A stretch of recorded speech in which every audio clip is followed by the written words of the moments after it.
Je suis accompagné sur le plateau par Christopher Nadotti, qui est le directeur général de Bflower. Bonjour Christopher. Bonjour. Merci beaucoup d'être avec nous aujourd'hui pour les trophées Action Co. Alors, vous êtes à la tête d'un cabinet qui est un cabinet de référence en transformation business. Comment avez-vous aidé les directions commerciales en cette année finalement si particulière ? C'est une bonne question. L'enjeu a été un peu plus, on va dire, terre à terre que les années précédentes. L'idée était majoritairement de développer l'engagement client et la fidélité.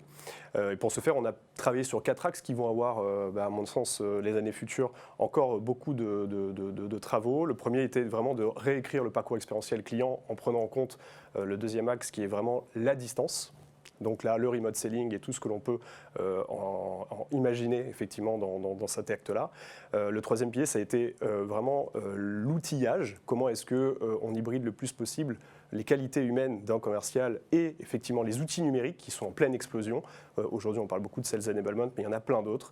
Les boîtes qui s'en sortent le mieux sont celles qui vont appréhender le plus les outils et utiliser les meilleurs. Et le dernier axe, enfin, c'est tout ce qui est attrait aux skills.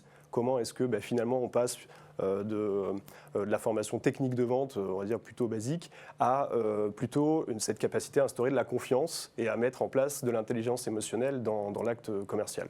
Donc ça, c'est 4 gros sujets qui nous ont permis de doper l'engagement client et nos clients sont aujourd'hui directeurs commerciaux très attentifs à cela, sûrement encore pour l'année prochaine.